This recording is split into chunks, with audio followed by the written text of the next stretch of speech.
All right. Good morning, everybody. It's so wonderful to see everyone. Uh, my name is Aryeh Wolbe. If I haven't met any of you or some of you, I see some of you I know. Hi, Sandy. Hi, Mark. And a bunch of you look familiar here, so it's great to see you. Hi, Kay. So my name is Aryeh Wolbe. I'm the older brother of Rabbi Yaakov Wolbe, and I have the tremendous privilege of being here today to learn with all of you and to learn together as much as we can in the time that we have allotted till you throw me off the airwaves. Um, I want to begin with I want to talk today about the Seder, the Pesach Seder, talk about the Haggadah, talk about this is the most important, most integral part of all of Judaism, is this one holiday where we talk about the Seder, where we talk about the Exodus from Egypt throughout the Seder, where we drink 4 cups of wine. There's a reason for each one of the things that there are thousands of different nuggets that we can point out about this one night, which is going to be Friday night next week, not this coming week, the following week. Additionally, there's 2 Seders. In the diaspora outside of Israel, we have 2 days of Passover, or the first days of Passover. So it's not only going to be on Friday night, it's also going to be on Saturday night.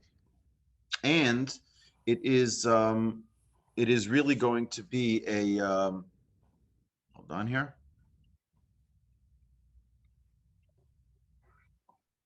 It is going to be an opportunity for us to connect with our heritage, with our relationship with the Almighty, in a very, very, very special way. So let's talk. Let's start from the beginning. What is the mitzvah to have a seder? Everyone knows about the Passover Seder. We eat matzah.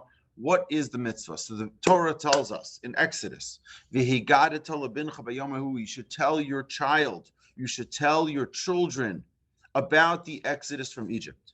There is a special mitzvah in the Torah that we need to talk about the miracles that we experienced on our Exodus from Egypt. So we know we have many, many celebrations in our calendar. We have July 4th, and we have Memorial Day, and we have many, many special days like Labor Day, right?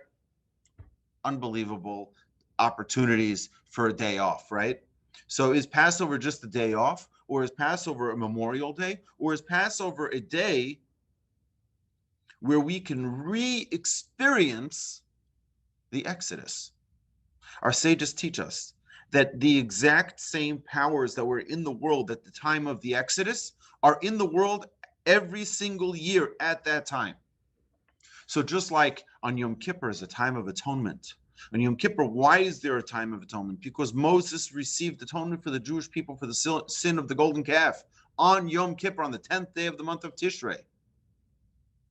So every year on that day, God says, you come and ask for forgiveness, I give you forgiveness.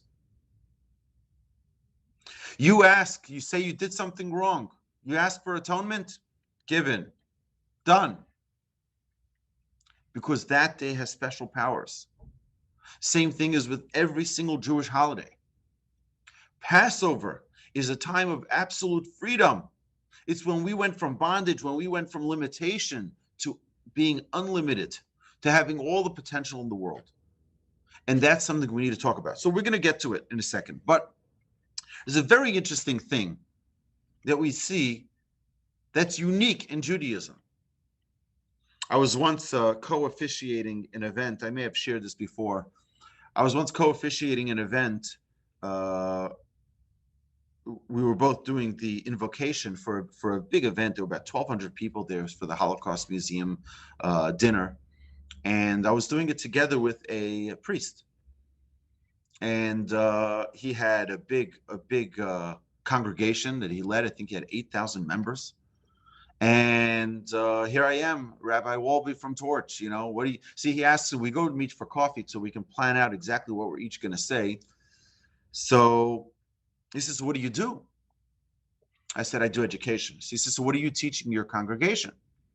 So I said, I don't have a congregation, but we do education in all these different congregations, and we teach Torah. That's what we do. He says, what are you teaching right now? So I said, actually, it's very interesting. Right now, we're in the middle of doing a question and answer series. So I turned to him and I forgot who I was talking to. I said, do you ever do in your congregation question and answer series? And he pauses and he looks at me. He says, you forget who you're talking to. He says, in our religion, there are no questions. I said, really? I said, it's so ironic because in Judaism, everything is about questions. You open up a page of Talmud and there's question and question and question and question. And then you have to prove it and question again. Because when we are focused as a people, as a religion, when we are focused on truth, then it's all about the questions. We want to know exactly what happened. Oh, is there any other opinion about that? Is there any other? And we go back and forth. You look at a page of Talmud, you have hundreds and hundreds of questions. It's all about the questions because that's how you get to the truth. So on the Pesach Seder, you'll notice that there's the Manishtana. What's the Manishtana? It's asking the 4 questions. And we know we have the 4 sons. There's many, many themes that we'll see if we have a chance to go through the entire Agada. There are many different themes. We ask the questions and we encourage our children to ask the questions. From a young age, they should learn. You see something, ask. You want to know what's really special?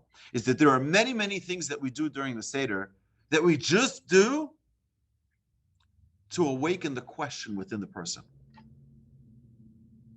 It's really odd. We wear a special white coat, overcoat, a thing that's called a kittel. Right? If you're searching it online, it's a Kittel. It's a kittel. It's a special white coat that we wear. We wear it on Yom Kippur and we wear it at the Seder. Because it's a sign of freedom. It's a sign that we're just released of all. So just like on Yom Kippur, we're saying we're released of all of our sins. We're white. So too, we're released of all of our bondage. We wear this special coat. You ask, why do we wear the special coat? Yeah, there's many reasons behind it. The main reason is so that people will ask. I see you every Friday night. You're not wearing that white overcoat. Why are you wearing it at the Seder night? Oh, great. You're asking a question. That's great. And we do many things throughout the Seder. Why? So that we ask the questions. That's the purpose. The purpose of the night is to ask questions. Break out of your habits and your routines. Well, that's just the way it is. Now, this is the opportunity to ask the questions. Don't take anything as like, hey, that's what they said. That's what we do. No, ask. One of the things that I encourage all of my students in all the classes that I teach, I say, if you hear anything that I say, and even if you like it or don't like it, doesn't make a difference. Ask for the source. Ask for the source. So where do you get that from? You know why? Because when you zero in on the source, that's how you know you're getting truth. Don't just say, oh, it's a rabbi. I'm not going to question where the rabbi got it from. Right? In Judaism, you always question, what's your source? Give me a source. How do I know that I can take it? On face value. You have to look at the source. All right? Rabbis are not allowed to make up rules. Rabbis don't have any authority to make up rules. So, at the Seder is where we start.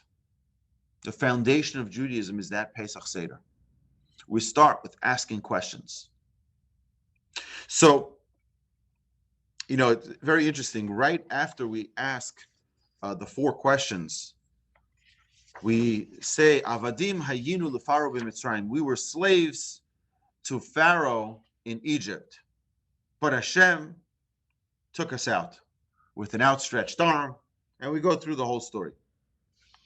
The end of that first paragraph, it says, the more someone tells about the Exodus from Egypt, the more he deserves to be praised, or the more enriched he'll be. Our sages tell us an amazing thing. What does that mean, that phrase?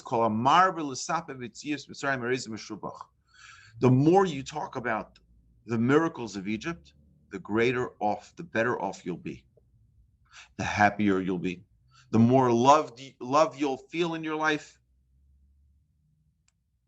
So if you had something special that happened to you in your life, anybody here have something, a show of hands? Anybody have something special that happened? You were in a car accident and you were spared, right? You were saved. You had something tragic happen and you came out of it okay. We all had something that, right? Now, what do we live with that experience every day? Do we remember it, bring it up every single day? Well, if you do, you're a very lucky person, because every single day you'll have the opportunity to be happy and to be thankful and be grateful to the Almighty for saving your life and for giving you another lease on life. The more you talk about the miracles that you have experienced, the greater and more enriched your life will be. Because you're not going to allow even one moment to go by without feeling that gratitude and appreciation. That's the purpose. This Seder is Kol Amar B'Lisapar. The more we talk about the Exodus from Egypt, the more details we get into. We're like, oh my goodness, this is incredible. Every detail. We need to go into great depths. I've been for weeks already working on the Seder, preparing, going through the Haggadah, and it's not enough. I feel like I just don't have enough time to go through it all. It's like so many details. The more we look into it, the more we ask questions, the more loved we will feel. So I want to share with you an amazing story I read yesterday. There was a man who, during the Holocaust, was able to get on one of the kinder transports to England, and he was taken from Eastern Europe, taken to England, and then eventually he made it from England to Israel, and then in Israel he committed his life to running a congregation, a synagogue, and he made sure that the synagogue was always operating. They always had a minyan, and this man was not a learned Jew by any stretch of the imagination. And after he passed away, one of the rabbis in the community went to visit his children and asked his children, your father was not a very learned man. How did he merit that all of his children grew up to be great rabbis, great sages? He was a simple guy. But how did he merit to this? So the son who was sitting Shiva, who was mourning his father's passing, said, I want to tell you a story. He says, one day I asked my father that same question. I said, you're not a very learned man. How did you merit to live an observant lifestyle? How did you merit to have children who went in the ways of Torah study and observance? How did you merit to that? See, he said, I want you to know something. He says, when I was getting on that train, the kinder transport, he said, my father was supposed to come with me, but we had a problem with his passport. So my father said, just go on the train, you go. And he says, that was the last time I saw my father. I got on the train and I'm looking through the window and I see my father. And suddenly my father sees the train starts moving. He starts screaming 4 words. Be a good Jew.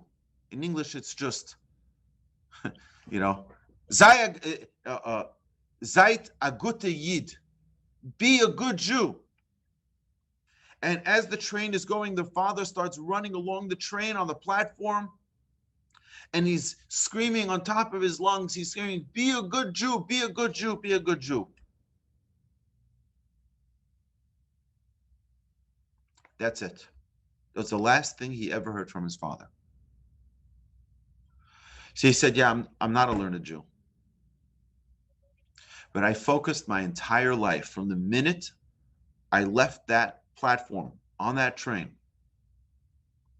I said, I'm committing my life to being a good Jew. He said, I don't know a lot about things, but I knew that one place I can go is be by a synagogue. And at the synagogue, I'm going to make sure that they have the prayer books. I'm going to make sure that they have a minyan. I'm going to make sure that I'm going to try to do everything I can to be as good a Jew as I can. So the rabbi I saw the story from, says, Pesach Seder, at the Seder, is the opportunity for us to demonstrate what to our children, to our descendants, our grandchildren, what it means to be a good Jew. To dedicate our lives, to dedicate our time, our night, to being as committed as we can, to talk as much as we can, to be as patient as we can, to be as prepared as we can for this incredible evening. And this is, we've had over the years, due to some personal issues, matters, this year, unfortunately, we're not going to be having any guests at our Pesach Seder, but for many years we had people from far and near coming to join us in our Seder. And I always try to emphasize that this night is the children's night. It's great that we have many guests around our table, but over here, this is one night a year that I have a special mitzvah, special commandment to talk with my children. Everyone's welcome to listen. Everyone is welcome to participate. But this is a parent-child opportunity, a parent-child mitzvah to let's talk this out. Let's talk about all the questions you might have. And this hopefully be a springboard to an entire year of, yes, learning together and growing together and asking questions to one another, challenging precepts and thoughts. Just because, again, we said before, just because your daddy said it doesn't mean it's true. Even if he's a rabbi. Let's look at it in the source. Let's ask. So we start the Seder. There are a bunch of things that we need to have prepared before we go into the Seder. By the way, the Pesach Seder is one of the two most celebrated Jewish holidays by Jews from far and near. It's Passover and Hanukkah. And we need to, it's the one holiday where our sages tell us specifically to prepare ourselves before the holiday. You can't just show up at the Seder. You say, I'm here. I brought my Maxwell house. I'm good to go. All right? That's not enough. You've got to look at it in advance. And hopefully we'll have the opportunity to do that today. Okay, so there are a couple of technical things that need to be prepared before we go to the Seder. Number one is wine. If you're able to afford nice wine, like really nice wine, a nice Cabernet, a red wine preferred, we'll see this later, you can have wine. Enough for 4 cups of wine for all of the participants around the table. Yes, children as well. Children, they can suffice with grape juice. If someone has any difficulty with wine as well, they can use grape juice. And again, if you're able to afford a nicer grape juice, a nicer wine, then it's best to do that, because over here we're like royalty. We're royalty. Now, it's a very important thing when we talk about wine. There's no mitzvah for us to be inebriated and drunk on Pesach night, so there's no obligation to do that. But because we are royalty, we don't fill up our own glasses. You don't fill up your own cup of wine. You have someone else fill it up for you, and you fill up someone else's. And the idea behind it is that just like a king and a prince don't fill up their own glasses, they have a butler that fills it up for them. We're all royalty. On this night, we're all royalty, and therefore someone fills it up. Everyone fills it up for someone else, and they have their own filled up by someone else. Okay, so that's the wine. We're going to drink 4 cups of wine because we're going to sanctify the day of Pesach. We're going to sanctify this incredible moment of the Seder 4 times throughout the night. Now, just an interesting thing about the number 4. There's a basic 4-step process for anything that grows from the ground. You have to plow, you have to plant, you have to harvest, and you have to consume. That 4-step process is the process in which we grow. When we grow as human beings, that's the 4-step process that we take. If you look at any page of Talmud, hold on a second here. If you look at any page of Talmud, you'll notice that in the original text, there's always 4 lines. There's always 4 lines ahead of the Talmud. This is the main Talmud. Here's the commentaries on the side. There's 4 lines on top. You know why there are 4 lines on top? Our sages teach us. Because in order to learn something and to take it all in and to have it absorb into your being, you have to learn it 4 times. 4 makes something. You learn. You go to a new. You're learning a new computer program. You're gaining a new habit. You got to learn it 4 times in order to make it part of your. Now, to make it part of your existence will take more than 4 times. But to just get the hang of it will take 4 times. Our sages tell us that that's why the Talmud has those 4 lines on top, so that we don't turn a page before we review it 4 times. We have the 4 cups of wine to instill within us something really special. We're going to talk about it in 1 minute. The next thing that we need to have prepared is the matzos, the matzah. If someone can get matzah, right, it's best to have for the Seder matzah that is made by hand. The round ones, the hand matzahs, those are finer than the ones that are made out of a machine. The square ones are the machine matzah. So if one is able to have a hand matzah, 3 of them for each night, that is very special. Next is the ka'ara. The ka'ara is the Seder plate. And the 6 items that are on that Seder plate. So we have the shank bone, the roasted bone, right? We have the roasted egg. We have the maror. And we have 2 kinds of bitter vegetables that we could use. We have the charoses, which is a mixture of fruits with spices and red wine. We have karpas, which is a vegetable, non-bitter vegetable. So those 6 items together make the Seder plate. I have just a drawing here, if you'd like, in this Haggadah, right, of some of the things. This is one of my favorite Haggadahs. This is the Art Scroll Youth Haggadah. Highly recommend this. Really illustrated beautifully. It's not only for children. It'll give us tremendous insight. It has nice ideas in it. Okay, so now we have 4 more things. Is salt water. Best to prepare these before Pesach, like the morning, the afternoon before Pesach, before the Seder night. Candles. Candles need to be lit, especially this year. The candles are lit before Shabbos because it's Friday night, so we can't light it at the Seder. We have to light it earlier. Then we have the cups of wine, the cups that are going to be filled with wine.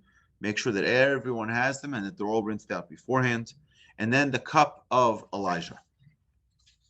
The cup of Elijah. So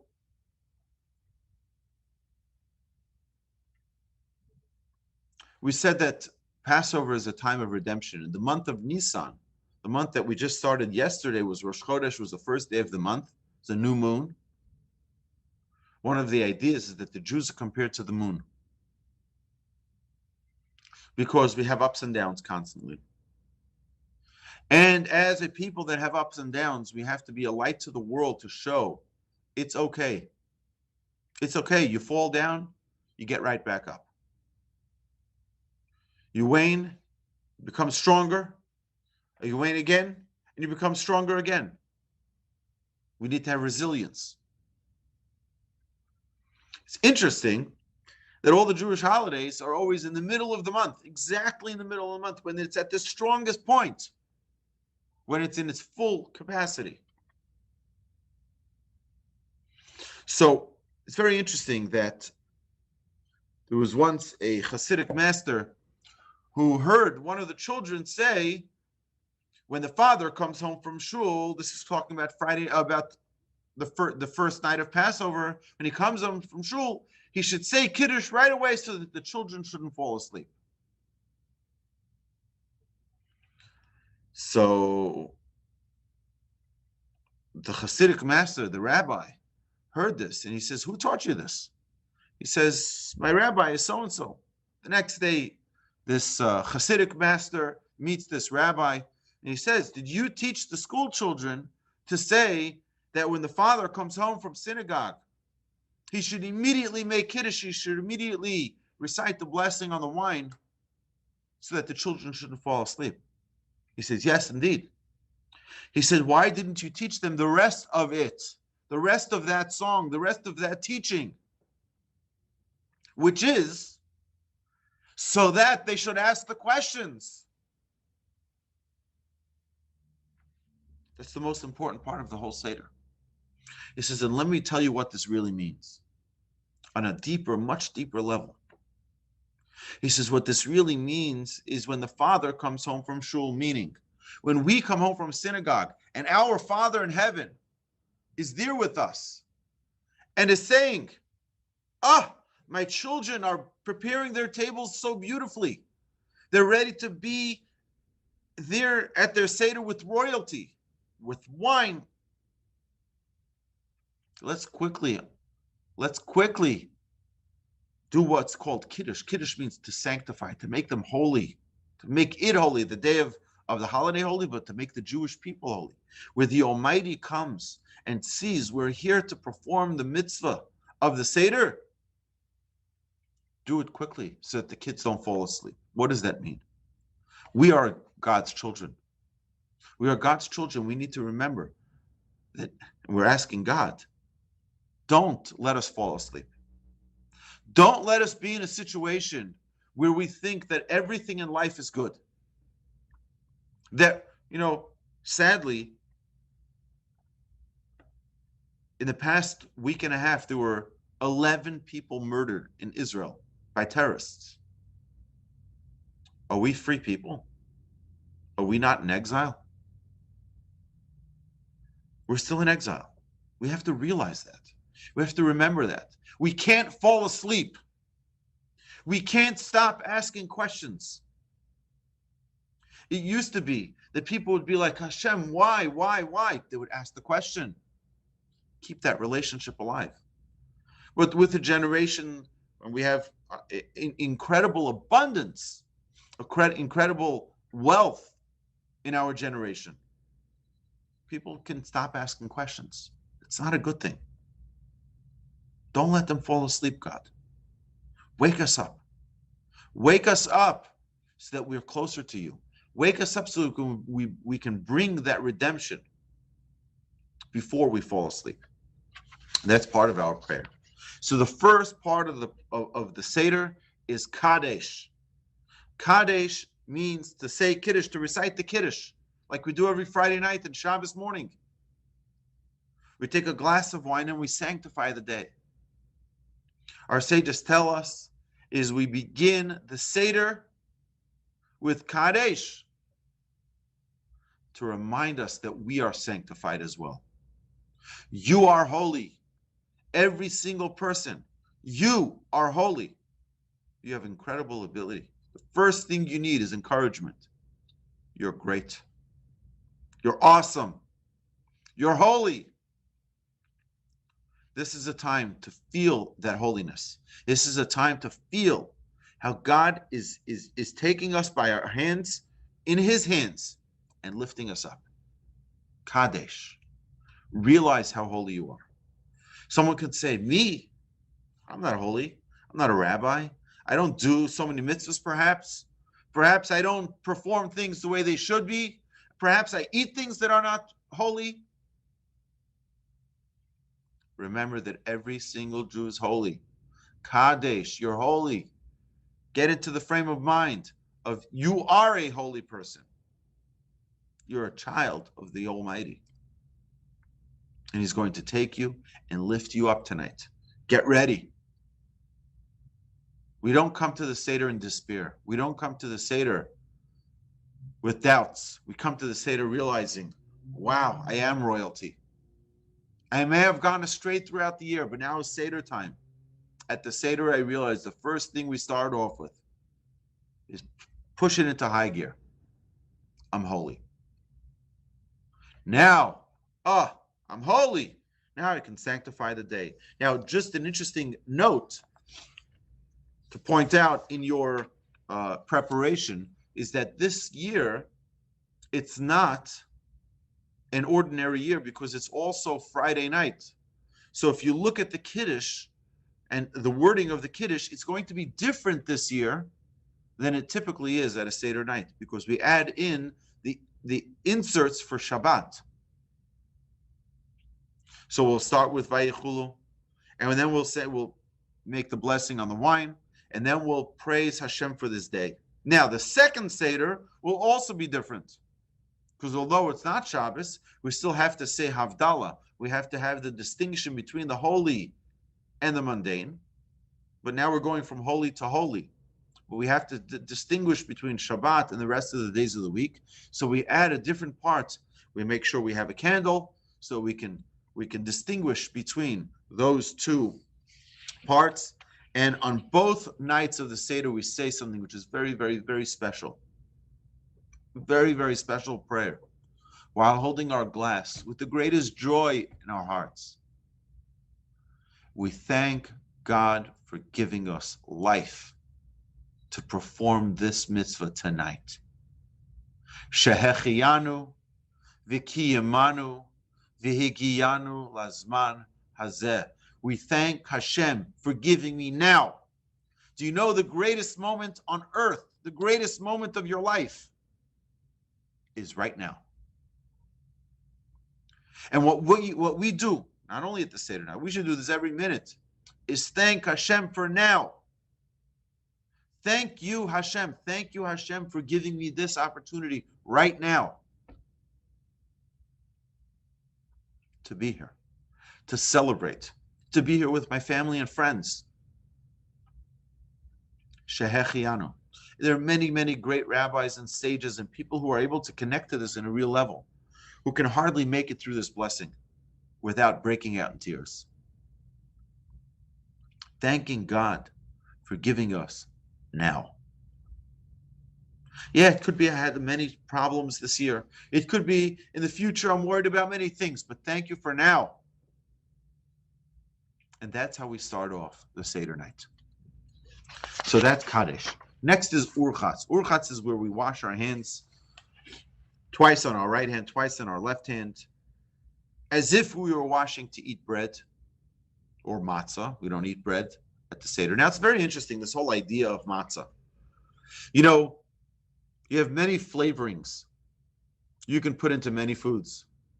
You can have meat that has flavored like this and flavored like that. You can have any pastry, you know, with chocolate, vanilla, many different flavors. You can even have bread that has all these different flavorings. Matzah has none. Matzah is completely devoid of any flavor. It just is. You know,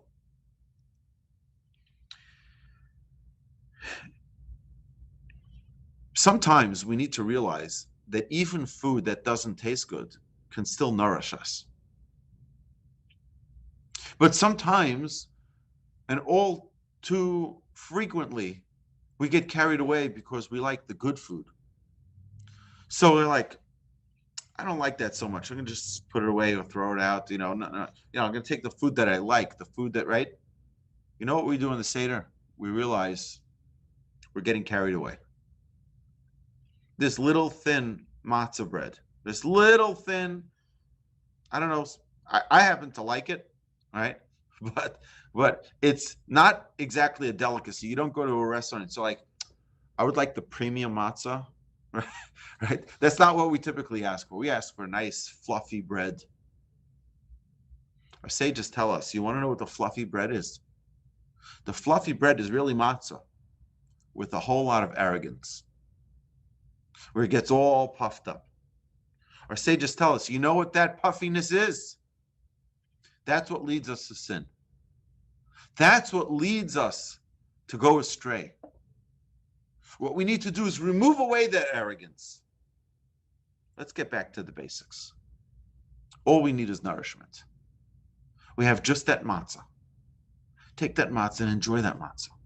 Realize that God gives us everything that we need. It's right there. And take it all in. Simplicity. And it's a dichotomy because, we're talking about royalty and then we eat bread of poor people.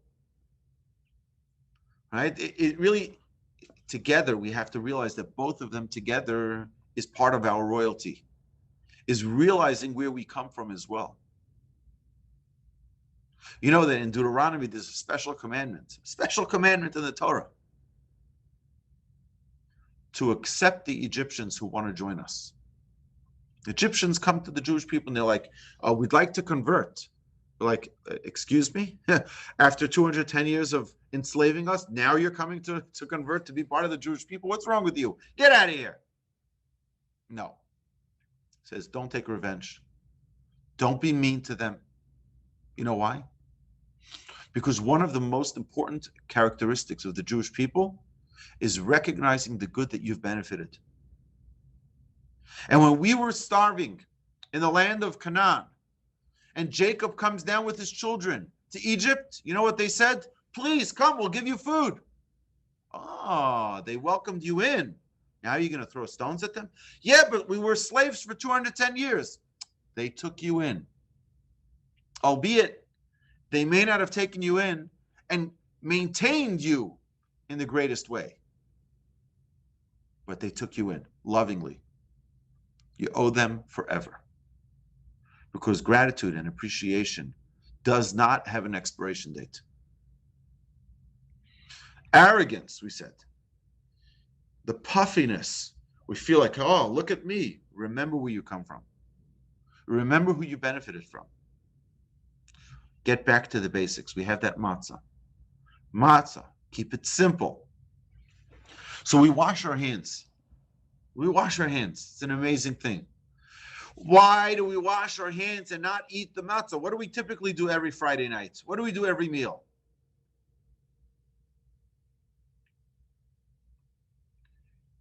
What do we do every single meal? We make kiddush, we sanctify the day, right, of Shabbat and holiday.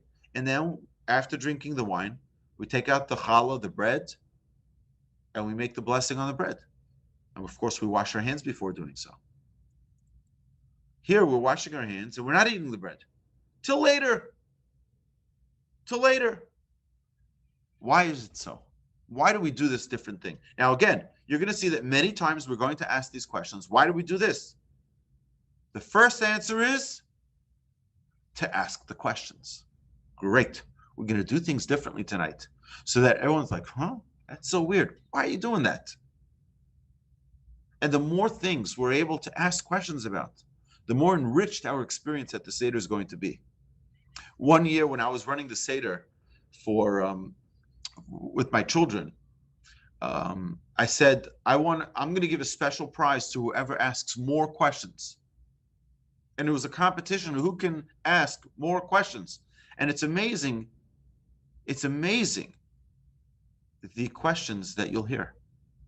Because we think as adults, so we ask the questions, like I experienced when I was 5 years old, 6 years old, 10 years old, and it's the same questions every year. No, no, no. Think with a new perspective. Get the children's questions. Ask them to ask you questions. What do you see differently tonight? Bring it out. So we wash our hands for vegetables that we're going to eat. There's a halachic reason to it, but we're not going to get into it now. But what's the idea of washing our hands? Our sages tell us something so special. Our sages tell us that washing our hands is washing away arrogance. You see, typically, we're about to eat the bread that I earned. I go to work, I earn a living. This is my results. My reward is that I can eat my food. You know what you do before you wash your hands for the bread? You're washing away the arrogance. It's not your hands that brought you the success. It's the Almighty that brought you the success.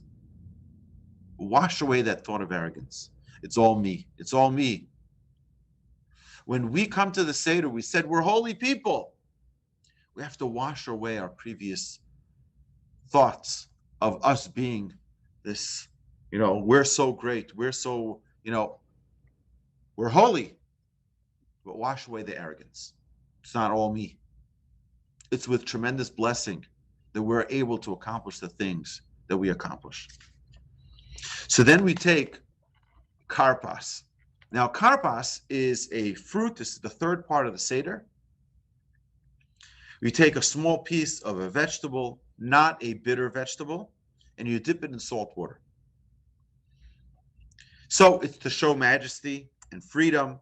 Paupers and slaves don't dip their vegetables, right? A rich life, you dip your vegetables. But why do we do this here?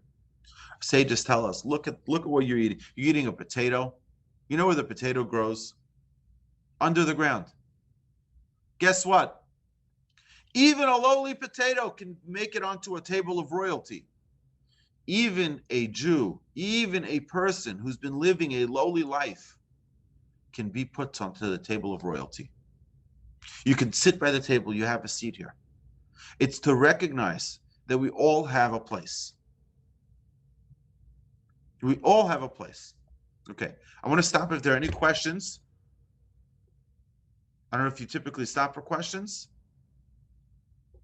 Okay, if anyone has any question, you're welcome to ask. Otherwise, I'll continue. Now, when we eat, you can just stop me with your questions.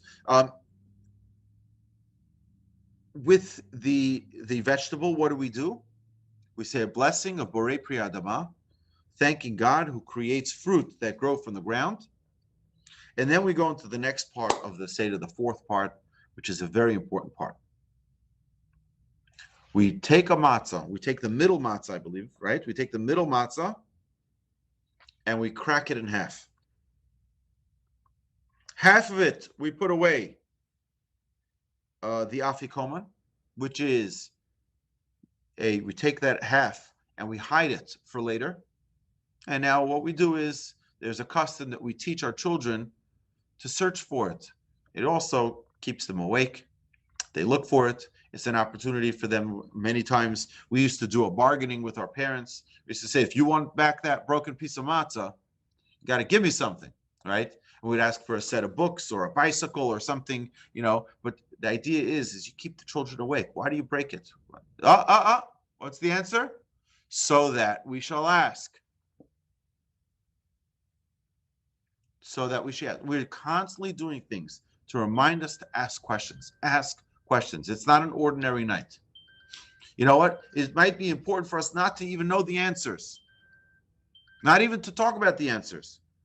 Just to know the answer is, so you ask the question. Yes, Joe, you got a question.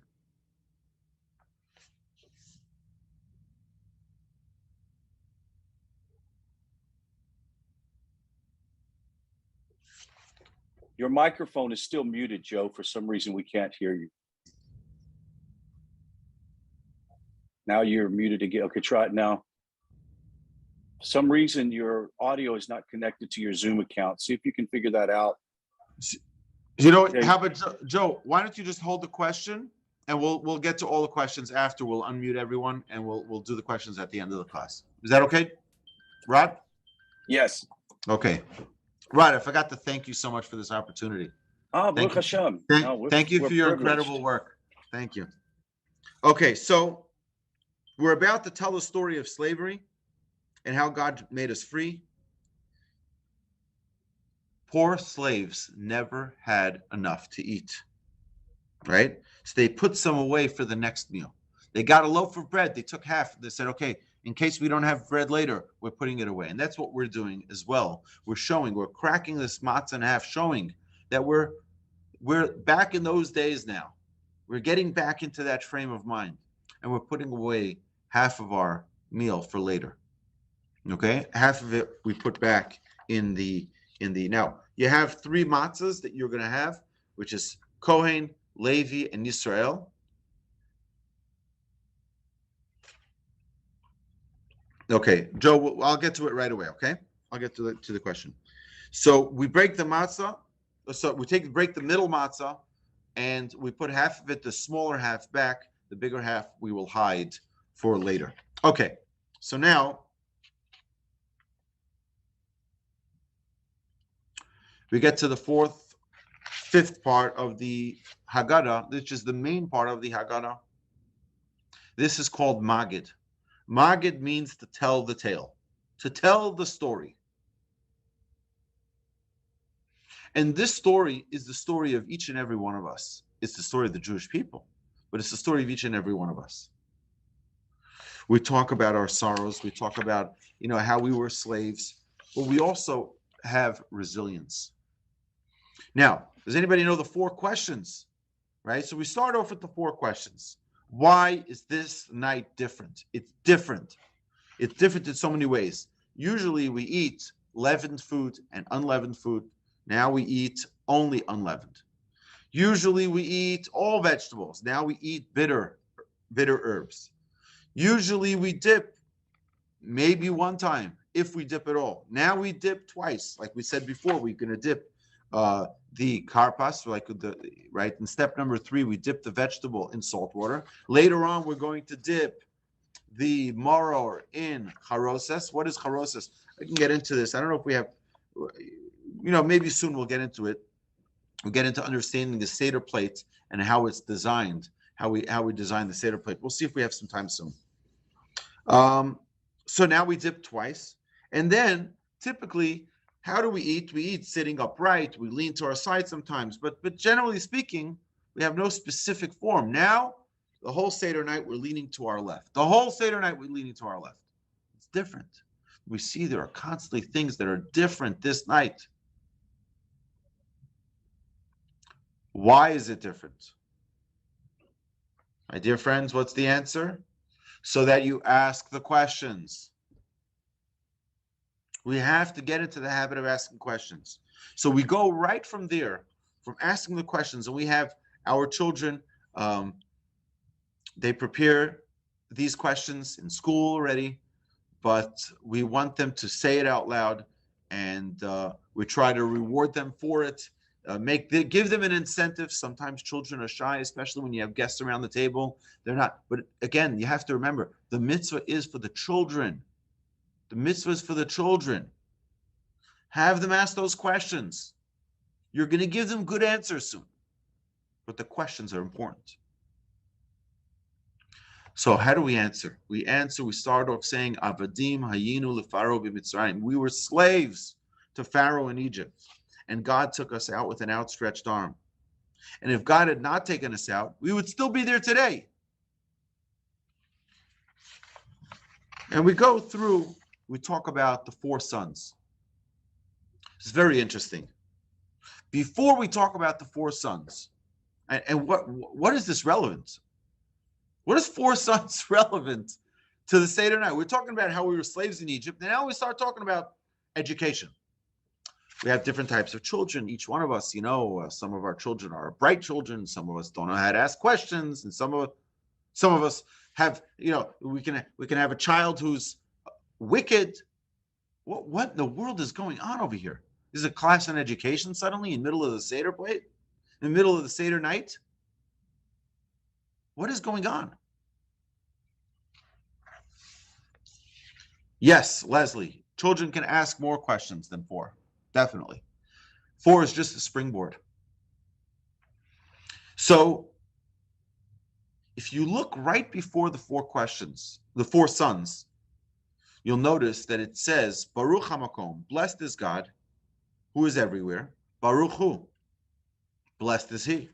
Baruch Shenatan Torah Yisrael, blessed is the one who gave us the Torah, and blessed is He.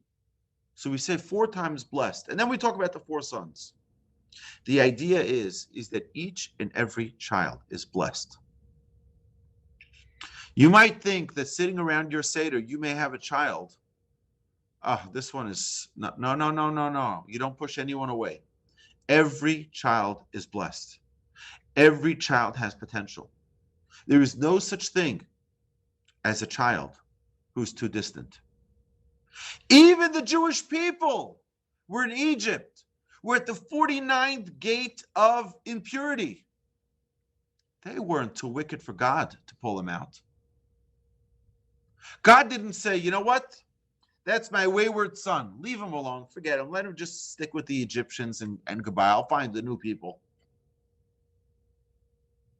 God didn't give up on us. God didn't say, you're not worthy of an exodus. God said, you're also blessed. You're blessed. I'm going to invest in you. And this is an example for each and every one of us. You have children. Thank God. God has blessed me with 7 beautiful, amazing children. You know what? They're not all easy. They're not all the same. They're not all textbook students. But they're all blessed. And they're all deserving of our time and our patience and listening to their questions and listening to their problems. Take this night as an opportunity. Bring them together. Bring them close. If, God forbid, any of us have a child who is estranged or distant, this is an opportunity for us to call them up and say, hey, I'm sorry. Come to my Seder. Let's enjoy a good night together with delicacies. Let's bring this unity together. Bring us all together. There's no such a thing as a child who's not worth our time.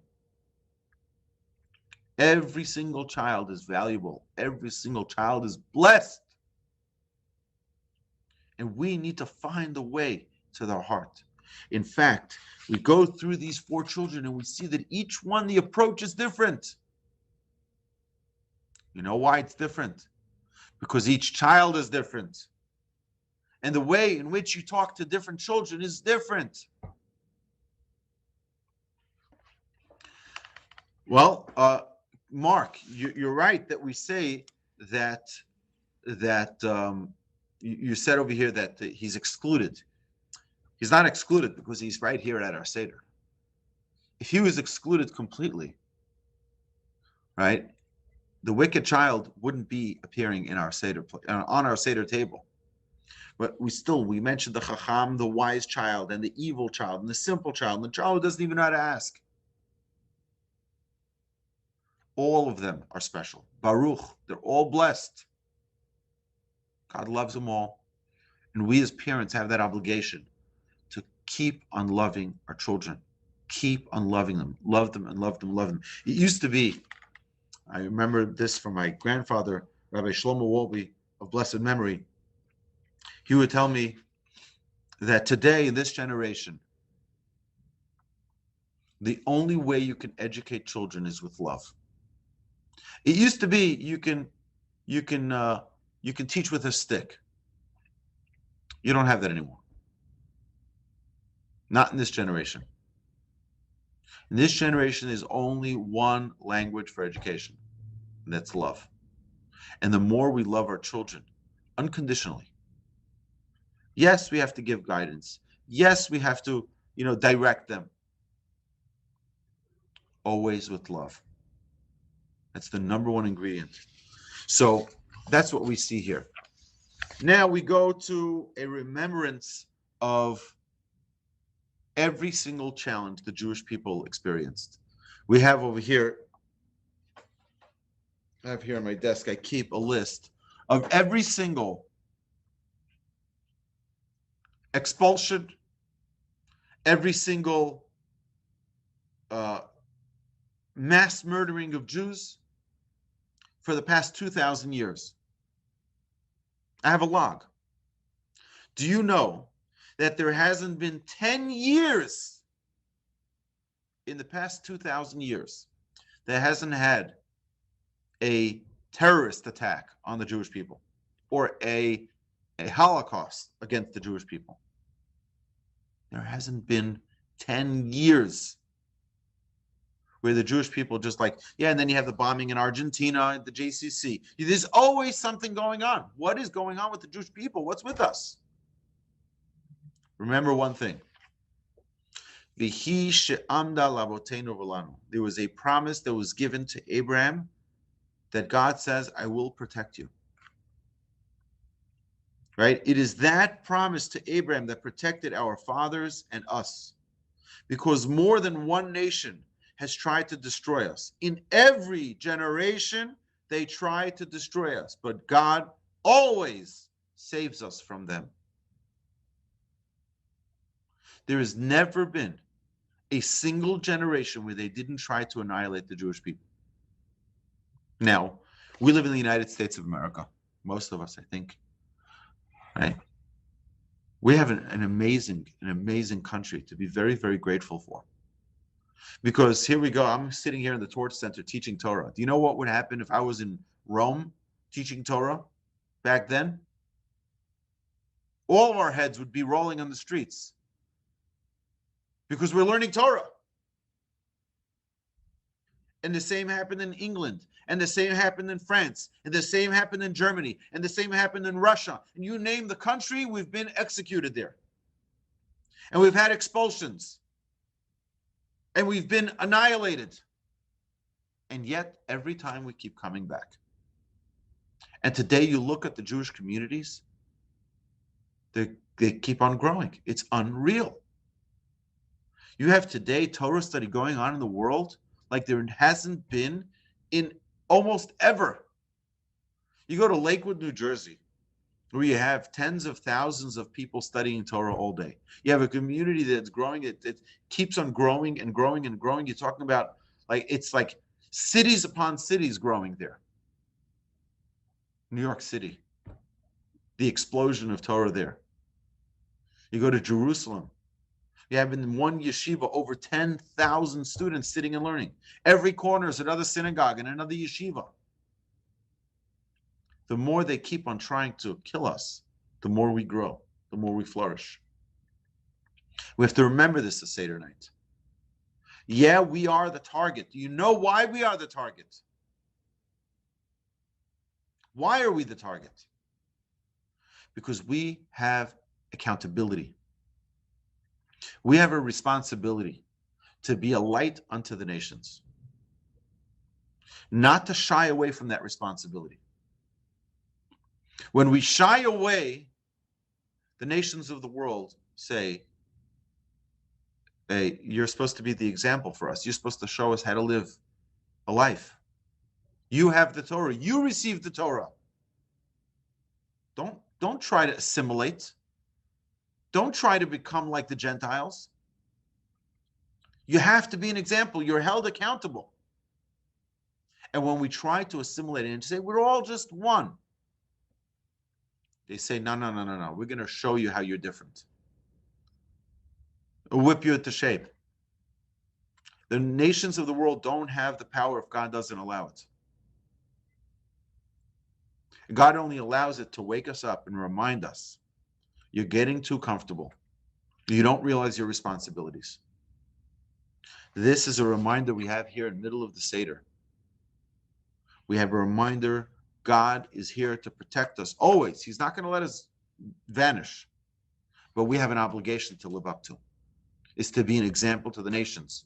So we come to the Seder and we start talking about our Exodus. For what did God do it? So that we be example to the nations, not try to assimilate and be like everyone else. Our job is to be an example. That's who we are as a people. So now we continue. We bring many verses from the Torah that talk about our challenges in Egypt, and then we get to the 10 plagues. Now, I want you to just take a moment when you're at your Seder respectively, and just imagine what each of these 10 plagues were like. There's a lot to read up on this. But if you look at the Midrash, if you look at the commentaries and read up about it in advance, you'll find that it was impossible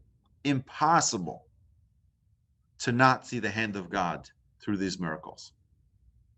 So Moses tells Pharaoh, if you don't let the Jewish people out, tomorrow, all of the water in Egypt will become blood. And just like that, all of the water in Egypt becomes blood, the whole Nile River.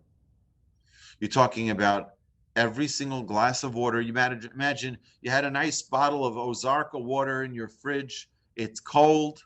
You're excited to take a nice gulp of your cold water. And you look at it, it's red. What's going on here? You open up the fridge. All the drinks are red. What's going on here? All the water turned into blood. Now imagine what that was. Put yourself into it for a moment. Do you know who did have water? The Jewish people had water. In fact, the Egyptians tried to take a glass of water. They gave it to the Jewish person, it was water. They took it back, it became blood. They gave it back to them, it was water. Took it back, it became blood. They said, how about this? They gave a straw for the Jew, a straw for the Egyptian. The Jew slurped water, the Egyptian slurped blood. Very clear miracle, an amazing miracle. Power of the Almighty over everything. Realize that miracle. That's the first one, is blood. The next is Tzfardea, frogs. Again, imagine. And it says, by the way, if you look in the Torah, in Exodus, where the Torah explains each of these plagues, you'll see that it wasn't a joke. I'm not just, giving you a nice, I'm going to pull it out right here. I got a beautiful Chumash here. I'm going to read this to you. So I'm not making up anything. You ask me the source, I'll give you the source. Okay, so we have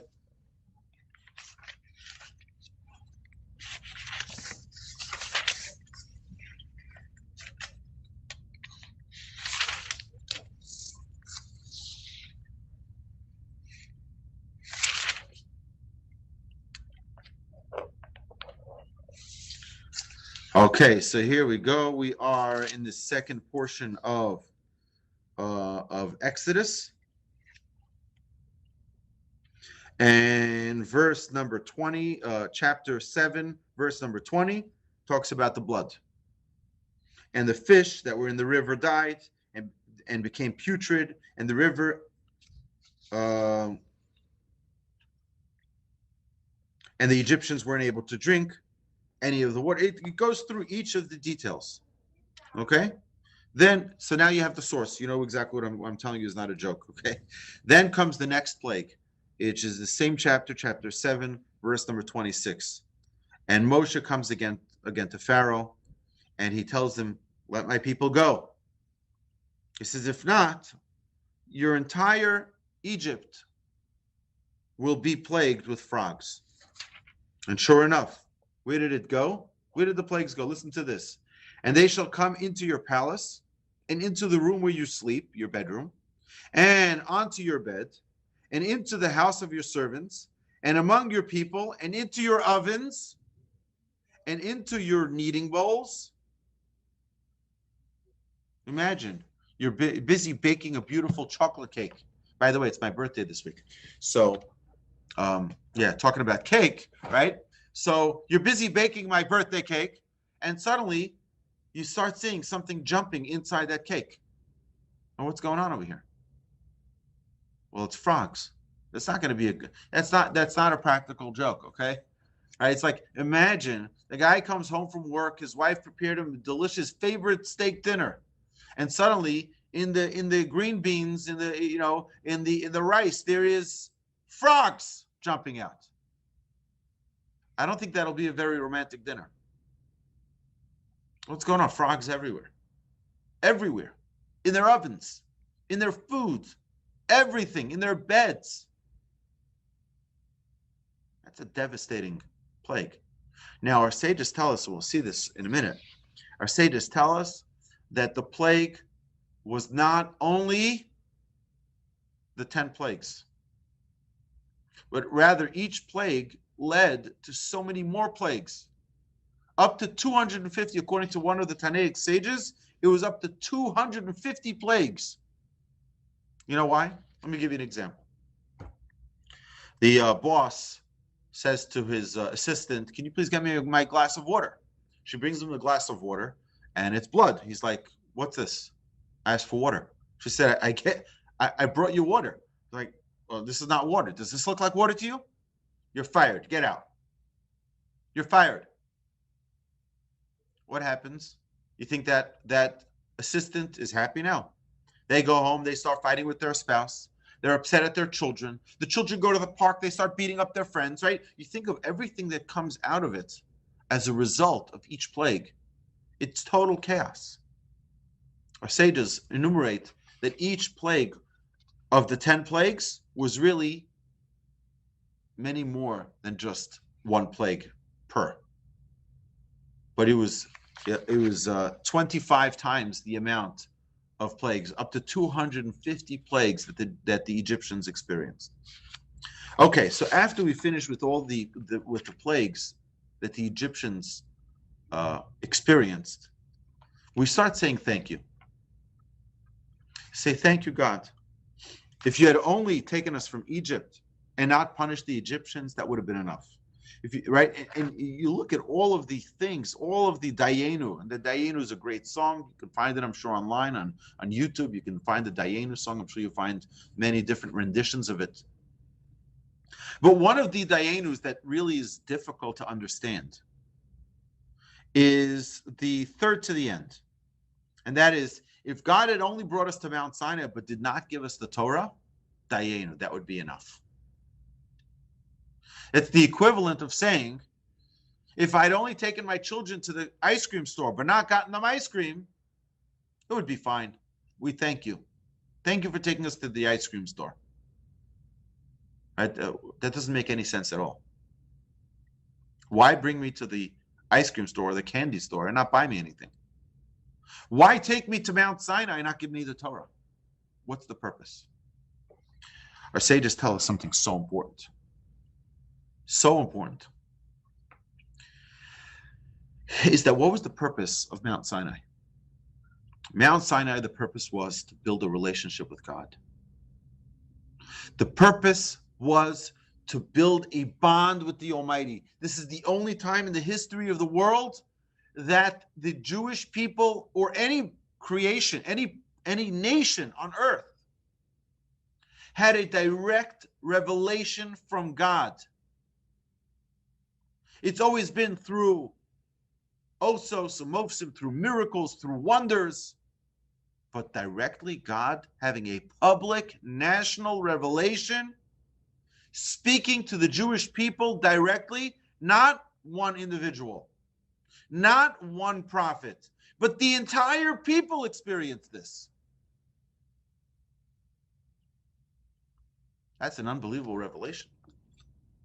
How are you going to encapsulate such a revelation so that 3,330 years later, when we are sitting in Houston, Texas, that we can bring back that same experience that they experienced back then? Our sages tell us, you know how you do that? I'm going to give you a Torah. You know, Rod, you went on vacation not long ago, right? You brought yourself a souvenir, right? You brought yourself back a souvenir from wherever you went. I remember I saw on Facebook you went on vacation someplace, right? You brought yourself back a souvenir. You go on vacation, you buy yourself a nice T-shirt, Florida or Cancun or, Italy. You buy a T-shirt or you buy yourself a nice coffee mug or you buy yourself a keychain. You bring some type of Memorabilia. Why is it called memorabilia? Because it brings back a memory. It brings back a memory of that experience that you had. You bring that cap. Every time you look at that cap, you're like, oh, you remember when we went to Niagara Falls? Right? You remember that great experience, and you bring it back. You relive that experience. This may shock you. But the Jewish people are standing at Mount Sinai, and they're like, where's the gift shop? We got to buy a souvenir. We got to have something so that in 3,330 years, when the Jewish people are going to be in Houston, Texas, they're going to need something to remind them of that experience that we had at Mount Sinai. What are we going to do? Can't buy a shot glass? Can't believe Mount Sinai didn't have a gift shop. You know what God says? I'm going to give you 613 souvenirs. Every mitzvah in the Torah is a souvenir that brings us back to the experience that the Jewish people had at Mount Sinai. When a person puts on tefillin, you know what that reminder is? I'm God who took you out of Egypt and gave you a Torah and gave you a commandment. When someone has a mezuzah on their door, you know what it says in that mezuzah? I am the God who took you out of Egypt and gave you a Torah. And when someone has Shabbos, you know what we say? Every mitzvah that we have, every single mitzvah that we have is a souvenir to bring us back to that clarity, to that revelation that we had at Mount Sinai, to bring us that same light that we had. So let's read part of that song again. If God had only brought us to Mount Sinai and given us that revelation and didn't give us the Torah, Dayenu would be enough. Do you know why? Now we know why. Because the souvenir is the reminder. The souvenir is not the purpose of your vacation. The purpose is not so that you have a t-shirt. The purpose is not so you have that mug or that baseball cap. The purpose is the experience that you experienced. But you don't want to forget that experience. That's what this is about. The Jewish people don't want to forget it. That's why we have a Torah. And the more we experience that reality through the observance of the mitzvahs, of every single commandment, the more alive our relationship with God becomes. It becomes more and more alive. And that's what we're trying to accomplish. We're trying to bring about that every single day I have a clarity. It's right there in front of me. I can see the relationship that I have with God. I can see God's miracles through everything that happens. I don't need to worry anymore, because I have that clarity. And the mitzvahs of the Torah, the 613 commandments in the Torah, are 613 souvenirs that every time I observe the mitzvah properly, I'm able to bring back and relive that experience. So the purpose of going to Mount Sinai was not to get the Torah. The purpose of going to Mount Sinai was to get the revelation, to get that clarity. That's what we're trying to relive here at the Seder. We're trying to relive that experience, that unbelievable. We're standing at Mount Sinai. Imagine you're standing at the foot of Mount Sinai. Relive that experience. And by the way, from the Seder night, it's only 50 days away where we're actually at Mount Sinai receiving the Torah in the holiday of Shavuot. And we learn all night for that same reason, because we want to relive that experience. We want to relive that experience. And I want you to know something, that it is possible to sit and learn Torah if one focuses and is without interruptions. Without interruptions. Turn off your radio and your television and your internet and turn off everything and just sit and study Torah. It is possible to feel that same revelation at Mount Sinai. That clarity. You can feel it. But it has to be consistent learning, uninterrupted. No phone calls, nothing. Because you get more, the more time you spend in it, the more immersed you become, the greater the clarity. So now we go to the most important part of the Seder. And that is that every person, Rabbi Gamliel used to say, anyone who has not explained these three things on Pesach has not fulfilled the mitzvah of the Seder. And that is Pesach, Matzah, and Moror. And actually, if you'd like, I can give you homework. Pesach has a paragraph that explains it. Matzah has a paragraph that explains it. And Moror has a paragraph that explains it. It's important for us to know what the mitzvah of Pesach is, what the mitzvah of the Seder is. And when we reaffirm these statements, by me, by the way, even my children, they usually make it a little bit past here, but they're not always reading along with me because they're little kids, some of them, all right? So some of them are little. I always make sure I sit with them and I say, Pesach, and they repeat after me, Pesach, Matzah, Moror, right? We try to talk about it a little bit so that they can get an understanding. This is not just an ordinary night where we have, oh, it's Thanksgiving, let's bring out the china, right? No. This is Pesach. This is royalty. Thanksgiving we have every week on Shabbos. Pesach is even more unique. And then we conclude this part of the Seder, of the Magid, with giving praise and thanks to God. We said Kiddush at the beginning, and now we're going to say a second Kiddush. We're going to have the second cup of wine at this point. And again, what do we do now? Rachza, we wash our hands again. Why do we wash our hands? Of course, to clean our hands. Well, we cleaned our hands early. It's not like we ran a marathon since. Again, we have to wash ourselves off, wash our hands off from the thoughts of arrogance. I've got it all. I understand it all. We're ready to now eat the matzah. We got to prepare ourselves. We wash our hands to sanctify ourselves, to be ready to eat like we do every day. We're going to do that again here, and we say the blessing of Al Netilat Yadayim. And then we say two blessings, Motzi Matzah. We take out the matzah, and we say two blessings on the matzah. First is Hamotzi Lechem Min Haaretz, and then the second blessing of the mitzvah, thanking God for the mitzvah of eating matzah. Now, when we eat the matzah, it's not a time to talk. We eat the matzah with concentration. We eat the matzah, we focus, realize what it is that we're doing. And till you're not finished, there's a certain measurement of how much matzah you're supposed to eat. Until you're not finished that measurement of matzah, you can find them in most Haggadahs will tell you, will have an exact amount, how many ounces or how much measurement of the matzah you should eat. Once you eat that portion of matzah, then you can talk. The next thing you do, you know what? We're going to stop here. We're already an hour and 20 minutes in. We're going to stop here, but next week, God willing, if I have the opportunity, I will love to continue talking about the rest of the Seder. We're about halfway through the Seder, right?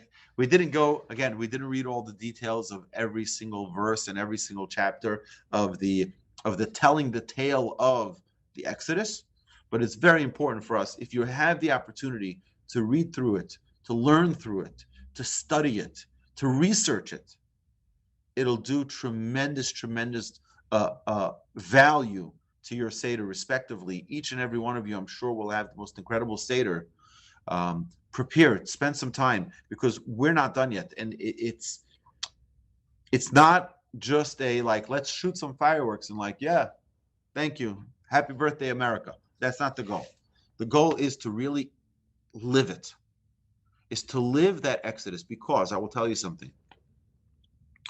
Those of you who have been to my Musar class, you've heard this before.